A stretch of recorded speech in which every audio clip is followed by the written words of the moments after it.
Salut tout le monde, je suis à Paname avec ses grands monuments, son métro et ses espaces verts. Aujourd'hui, j'ai rendez-vous à midi avec Perrine qui va nous parler de son job. Et il est actuellement 11h. Ok, faut que j'y aille.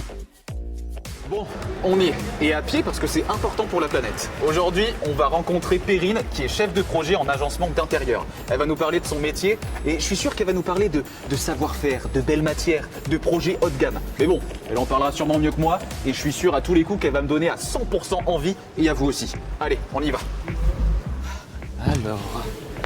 Perrine ? Est-ce qu'il y a une Perrine par ici ? Ah, salut. Salut. C'est toi Perrine ? Ouais, c'est moi. Eh bien écoute, j'ai beaucoup de questions à te poser sur le travail que tu fais ici. Ok, carrément. Bah, viens, suis-moi. On y va ? Allez. Let's go. Première question, est-ce que tu peux nous dire qui tu es ? Ouais, alors je m'appelle Perrine, j'ai 26 ans. J'ai fait un bac professionnel et puis un BTS en alternance dans l'agencement. À l'issue de ça, j'ai été dessinatrice pendant 1 an. Et puis après, j'ai repris un peu les études pour me compléter et faire une licence professionnelle chargée d'affaires pour être aujourd'hui chef de projet. Alors, ça consiste en quoi en fait ton quotidien ? Et puis d'abord, est-ce que tu kiffes ? Ouais, j'aime beaucoup ce que je fais. Au quotidien, en fait, les tâches elles sont hyper variées, mais globalement, je dois piloter un chantier du début à la fin. Je dois un peu manager, donc du coup, et superviser des dessinateurs, des poseurs, des sous-traitants. Et je dois aussi être en lien beaucoup avec les clients, les architectes, pour leur trouver des solutions techniques et pour aboutir le chantier, tout en gérant tout ce qui est partie budget, planning. Et voilà, c'est déjà pas mal. Waouh, c'est beaucoup de travail. Mais par exemple, ton quotidien, en fait, ça ressemble à quoi ? En ce moment, je travaille sur un palace, donc c'est vraiment un univers forcément luxueux, donc du coup on y retrouve vraiment beaucoup de détails, on y retrouve aussi beaucoup de matériaux divers et variés, beaucoup d'exigences forcément, et c'est ça qui est hyper intéressant, c'est très complet. Et tu dirais qu'il faut quoi exactement comme qualité pour faire ton travail ?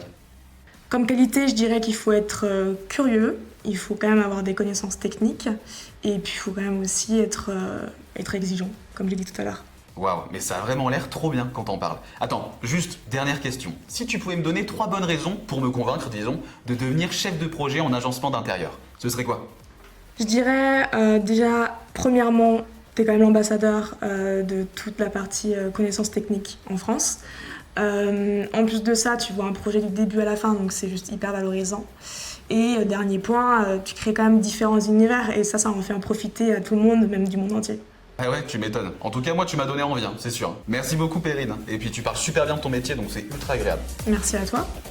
Waouh, je suis super content, c'était une trop bonne journée. Maintenant, je vais aller découvrir un nouveau job et c'est pas tout près d'ici. Allez.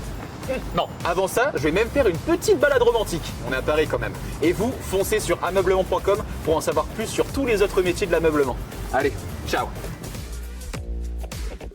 Shutterstock Music.